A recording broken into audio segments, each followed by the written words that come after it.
Item ఏది అయినా try చెయ్యి ఆచి చికెన్ మసాలా. ఆచి చికెన్ మసాలా.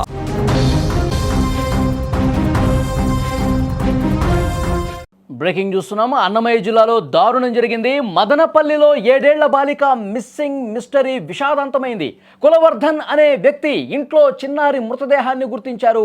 పాప ఇంటికి సమీపంలోనే అతడి ఇల్లు కూడా ఉంది. పాపం బాలికపై అత్యాచారం చేసి దారుణంగా చంపేసినట్టుగా అనుమానం వ్యక్తం చేస్తా ఉన్నారు. మదనపల్లి 1 టౌన్ పోలీసులు నిందితుడు కులవర్ధన్ను అదుపులోకి తీసుకున్నారు. కేసు నమోదు చేసుకుని దర్యాప్తు ప్రారంభించారు.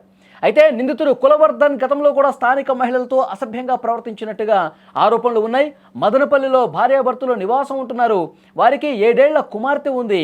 సోమవారం సాయంత్రం ఆ బాలిక కనిపించకుండా పోయింది. తల్లిదండ్రులు బాలిక కోసం గాలించారు. ఆచూకీ దొరక్కపోవడంతో పోలీసులు ఫిర్యాదు చేశారు. మిస్సింగ్ కేసు నమోదు చేసుకుని పోలీసులు గాలించిన చిన్నారి ఆచూకీ మాత్రం దొరకల. సీసీ ఫుటేజ్ ఆధారంగా పాపను ఇంటికి దగ్గరలోనే నివాసం ఉంటున్న కులవర్ధన్ దారుణంగా చంపేసి డ్రమ్ములో కుక్కినట్టుగా గుర్తించారు. కుమార్తె చనిపోయిందని తెలిసి తల్లిదండ్రులు కన్నీటి పర్యంతమవుతున్నారు. పోలీసులు ఆ బాలిక మృతదేహాన్ని పోస్టుమార్టం కోసం ప్రభుత్వ ఆసుపత్రికి కూడా తరలించారు. అక్కడి నుంచి పూర్తి సమాచారం తెలుసుకునే ప్రయత్నం చేద్దాం. ఎందుకంటే ఆ పాప కుటుంబ సభ్యులు, బంధువులు, ఆ కాలనీ వాసులు అందరూ కూడా కోపోద్రిక్తులైపోతా ఉన్నారు. అసలు వాడిని మాకు అప్పగించండి, మీరు అరెస్ట్ చేసి వాడిని జైల్లో పెట్టద్దు, మాకు అప్పగించండి, వాడిని మాకు అప్పగించి మీరు ఇక్కడి నుంచి వెళ్ళండి అంటూ పోలీసులతో కూడా వాగ్వాదానికి దిగుతున్నటువంటి పరిస్థితి ఉంది. అక్కడ తాజా సమాచారం అందించడానికి మా ప్రతినిధి విజయ్ ఫోన్ లైన్లో అందుబాటులోకి వచ్చారు. విజయ్, పాపని అక్కడ చాలా దారుణంగా చంపేసి డ్రమ్లో కుక్కినట్టుగా తెలుస్తోంది. సమాచారం ఏంటి, అక్కడ ఏం జరుగుతోంది? ప్రస్తుతానికి అయితే ఇక్కడ మొత్తం కూడా కుటుంబ సభ్యులు, అదే విధంగా పెద్ద ఎత్తున ప్రజా సంఘాల నాయకులు కూడా ఇక్కడికి రావడం అయితే జరిగింది. రోడ్డుపై బైఠాయించే వారు ఖచ్చితంగా మాకు న్యాయం జరగాలి, ఆ యొక్క నిందితుడిని మాకు అప్పగించేస్తే మేము ఆ నిందితుడిని ఇక్కడ పబ్లిక్ లోనే మేము కాల్చి చంపాలని చెప్పేసి కూడా వాళ్ళు చెప్తున్నటువంటి పరిస్థితి అయితే మనకు చాలా స్పష్టంగా కనపడతా ఉంది సార్. అసలు పాప ఎప్పుడు మిస్ అయింది? వీళ్ళకి అనుమానం ఎప్పుడు వచ్చింది? సోమవారం సాయంత్రం సరిగ్గా 4 గంటల ప్రాంతంలో సైకిల్ తొక్కుతూ ఉండగా చూసినటువంటి వ్యక్తులు మీ పాప సైకిల్ తొక్కుతూ ఉంది, ఆ సైకిల్ పై నుంచి ఎవరో తీసుకెళ్లిపోయారు అని చెప్పేసి చెప్పడంతో అనుమానంతో ఆ తల్లిదండ్రులు నిన్న సాయంత్రం కేసు పెట్టడం అయితే జరిగింది సార్. అదే సోమవారం సాయంత్రం కేసు పెట్టడం జరిగింది. అంటే ఆ పోలీసులు కూడా మిస్సింగ్ కేసుగా భావించి తర్వాత పొద్దున ఈ ఘటన చూసినట్టయితే అంటే డ్రమ్ములో ఆ శవమై కనిపించినటువంటి ఆ చిన్నారి పాపను చూసి ఆ కుటుంబ సభ్యులందరూ కూడా తలడిల్లిపోయి ఆ రోడ్డుపై బైఠాయించినటువంటి పరిస్థితి మనకు కనపడతా ఉంది. మనతో పాటు కూడా ఇప్పుడు ప్రజా సంఘాల నాయకులు కూడా ఉన్నారు సార్, వారిని కూడా మనం మాట్లాడే ప్రయత్నం అయితే చేద్దాం. ఆట్లాట్పల్లి రోడ్ లో నివసిస్తున్నటువంటి చేనేత కార్మికుడు గోపినాథ్ కుమార్తె ఇషిక 7 సంవత్సరాలు 2వ తరగతి చదువుతాను. ఆ ఇంటి ఎదురుగా ఉన్నటువంటి సభ్య సమాజం తలదించుకునే విధంగా కులదీప్ అనేటువంటి మరొక రాక్షసుడు సమాజంలో ఇట్లాంటి వ్యక్తి ఉండేవాడు కాదు. ఇతని పైన గతంలోనే పోలీసులకు ఫిర్యాదు చేశారు. ఇతను డ్రగ్స్, గంజాయి తీసుకొని ఆ చుట్టుపక్కల భయభ్రాంతులకు గురి చేసుకున్నాడు. అసలు మహిళలు ఆ చుట్టుపక్కల ఉండాలంటే భయపడుతున్నాడు. ఇతని పైన కంప్లైంట్ ఇచ్చినా కూడా పట్టించుకున్న పాపాన పోలేదు. కాబట్టి ఈ సంఘటన ఈ రోజు పునరావృతం అయింది అనేటువంటిది ప్రజలు చర్చించుకున్నటువంటి విషయం.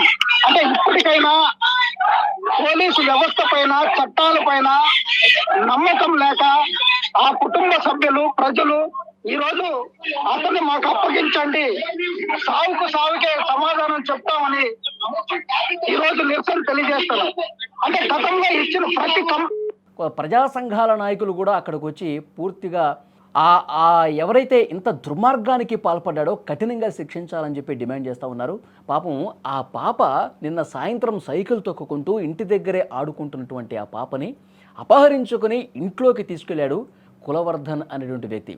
అతడు కొంతమంది అక్కడ చెప్తా ఉన్నారు, వీడు గంజాయి కూడా తీసుకుంటా ఉంటాడు, గతంలో కూడా చాలామంది మహిళల్ని ఇబ్బంది పెట్టినటువంటి చరిత్ర వీడుకుంది, గతంలో చాలామందిని అత్యంత దారుణంగా చాలామంది మహిళల పట్ల అసభ్యంగా ప్రవర్తించినటువంటి పరిస్థితి కూడా ఉంది అని చెప్పి అక్కడ ఉన్న స్థానిక మహిళలు కొంతమంది చెప్తూ ఉన్నారు. నిన్న సాయంత్రం వరకు ఆ ఇంట్లో తల్లిదండ్రులకు కావచ్చు, బంధువులకు కావచ్చు, ఆ కాలనీ వాసులకి ఎవరికి తెలియదు పాప మిస్ అయిపోయింది, అసలు ఎటు పోయింది, ఎక్కడికి పోయింది, ఎవరు తీసుకెళ్ళిపోయారని చెప్పి చాలా భయపడిపోయారు. పోలీస్ స్టేషన్లో కంప్లైంట్ ఇచ్చారు. రాత్రంతా వెతికారు. నిన్న సాయంత్రం నుంచి రాత్రి వరకు వెతుకుతానే ఉన్నారు. పోలీసులు కేసు నమోదు చేసుకుని దర్యాప్తు చేస్తుండగా అక్కడ ఉన్న సీసీ ఫుటేజ్లు పరిశీలిస్తే అరే ఇక్కడ ఇంటి దగ్గరే ఆడుకుంటోంది, అసలు ఈ గల్లీ దాటిపోలేదు, ఈ కాలనీ దాటిపోలేదు, అసలు ఆ పాప ఎవరు తీసుకెళ్ళినటువంటి ఆనవాళ్ళు కూడా ఎక్కడ ఏ సీసీ కెమెరాలు కూడా లేవు అని చెప్పి వాళ్ళు ఇంటి దగ్గరే వెతికే ప్రయత్నం చేస్తున్నారు. అప్పుడు ఇంట్లో ఉన్న వాళ్ళు ఆ కాలనీలో కొంతమంది వ్యక్తులు ఆ ఎదురింటి వ్యక్తి మీద అందులో ఒక యువకుడు ఉన్నాడు, అతని మీద మాకు అనుమానం ఉందని చెప్పి చెప్పారు. చెప్పిన వెంటనే పోలీసులు ఆ ఇంటి లోపలికి వెళ్ళారు, ప్రతి అణువణువు గాలిస్తూ ఉన్నారు. అక్కడ ఒక డ్రమ్ములో గుర్తించారు ఆ పాప మృతదేహాన్ని. డ్రమ్ములో పెద్ద ఎత్తున నీళ్లు స్టోరేజ్ చేసేటువంటి డ్రమ్ములో చాలా దారుణంగా చంపేసి డ్రమ్ములో కుక్కేసి ఏమీ తెలియనట్టుగా నాటకం ఆడే ప్రయత్నం చేశాడు ఆ కులవర్ధన్ అనేటువంటి రాక్షసుడు. వెంటనే అతన్ని అదుపులోకి తీసుకున్నారు పోలీసులు. అతన్ని ఇంటి ఆవరణలోనే అతన్ని విచారిస్తున్నటువంటి పరిస్థితి. అప్పటికే బాలిక మృతదేహం ఇక్కడ ఉంది, చంపి పడేశారని చెప్పి తెలిసిన వెంటనే అక్కడ ఉన్న కుటుంబ సభ్యులు ఒక్కసారిగా కోలుబడిపోయారు. పెద్ద ఎత్తున ఆందోళన జరుగుతుంది. ఒకసారి చూడండి స్క్రీన్ మీద దృశ్యాల్లో కూడా. అతన్ని మాకు అప్పగించండి, మీరు అతన్ని అదుపులోకి తీసుకొని మీరు పోలీస్ స్టేషన్కి తీసుకెళ్ళటమో లేకపోతే జైల్లో పెట్టేసి ఆంబోతుల్లాగా నెలల పాటు మీరు అతన్ని మేపుతారేమో, అలాంటి పని చేయవద్దు, మాకు అప్పగించండి సార్, వాడిని మాకు అప్పగించండి, వాడిని ఇక్కడ మేము చంపి పడేస్తామంటూ చాలా కోపంతో ఊగిపోతూ ఉన్నారు. ఇక వాళ్ళ బంధువులైతే ఆ కాలనీలో ఉన్నటువంటి మహిళలైతే గుండెలు బాదుకుంటూ రోధిస్తున్నటువంటి పరిస్థితి ఉంది. అసలు అభం శుభం తెలియనటువంటి ఆ పాపని, ఆ పసి పాపని, 2వ తరగతి చదువుతోంది, 7 సంవత్సరాల పాపని ఇంత దారుణంగా చంపి పడేసి డ్రమ్లో వేశారంటే అక్కడ ఉన్నవాళ్ళు ఎవరూ కూడా ఈ విషయాన్ని తట్టుకోలేకపోతున్నారు, చాలా ఆందోళన చేస్తున్నారు. ఈ విషయం తెలుసుకున్న వెంటనే స్థానికంగా ఉన్నటువంటి ప్రజా సంఘాల నాయకులు, మహిళా సంఘాల నాయకులు, మానవతావాదులు అందరూ కూడా అక్కడికి వచ్చి పెద్ద ఎత్తున ఆందోళన చేస్తున్నటువంటి పరిస్థితి. పోలీసులు కూడా వాళ్ళకి నచ్చజెప్పే ప్రయత్నం చేస్తూ ఉన్నారు. చాలా బాధాకరమైన విషయం. రాక్షసులు మన మధ్యలోనే తిరుగుతూ మన పిల్లల్ని చంపుతున్నటువంటి అత్యంత క్రూరమైనటువంటి మనస్తత్వం కలిగిన వాళ్ళు, అత్యంత రాక్షసులు, సైకో మనస్తత్వం ఉన్న వాళ్ళు మన మధ్యనే తిరుగుతూ ఉంటారు. వాళ్ళు బతకటానికి వీల్లేదంటూ పెద్ద ఎత్తున ఆందోళన చేస్తున్నారు. పోలీసులు వచ్చారు కానీ వాళ్ళకి నచ్చజెప్తున్నారు, మనం ఏదైనా చట్ట ప్రకారం ముందుకెళ్ళాలి, అతన్ని కఠినంగా శిక్షిస్తాం అని చెప్పి పోలీసులు చెప్తున్నప్పటికీ కూడా కొంత వినిపించుకునే పరిస్థితులు, ఎందుకంటే వాళ్ళు బాధలో ఉన్నారు, ఆవేదనలో ఉన్నారు. ఎట్టి పరిస్థితుల్లో అతను మాకు అప్పగించండి అని చెప్పి డిమాండ్ చేస్తున్నప్పుడు కూడా చట్టాన్ని మనం చేతుల్లోకి తీసుకోకూడదని చెప్పి అక్కడ పోలీసులు వాళ్ళని కొంత శాంతింపజేసే ప్రయత్నం చేస్తున్నారు. కానీ ఎక్కడా కూడా వాళ్ళు తగ్గే పరిస్థితి లేదు. ఒక బలమైనటువంటి అనుమానం, ఆ పాపను ఏమైనా చేశాడా, చంపే ముందు ఆ పాప మీద ఏమన్నా అత్యాచారం జరిగిందా, ఆ తర్వాత ఎక్కడ ఈ విషయం బయటకు చెప్తుందని చెప్పి చంపేసి దారుణంగా ఒక సైకోలాగా చంపేసి డ్రమ్ములో కుక్కిపెట్టాడా, ఈ అనుమానం కూడా ఉంది. పోస్ట్మార్టం కోసం ప్రభుత్వ ఆసుపత్రికి ప్రస్తుతం తరలించినటువంటి పరిస్థితి.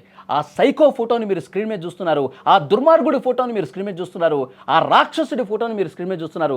గంజాయి మత్తులో ఇంత దారుణానికి తెగబడినటువంటి ఆ వెధవని మీరు స్క్రీన్ మీద చూస్తూ ఉన్నారు. కులవర్ధన్ అతను గతంలో కూడా చాలామంది మహిళల పట్ల ఇదే విధంగా అసభ్యంగా ప్రవర్తించినటువంటి పరిస్థితి ఉన్నట్టుగా తెలుస్తోంది. సో డెఫినెట్గా పోలీసులు అయితే ప్రస్తుతం అక్కడ పరిస్థితిని కొంత కూల్ చేసే ప్రయత్నం చేస్తున్నారు.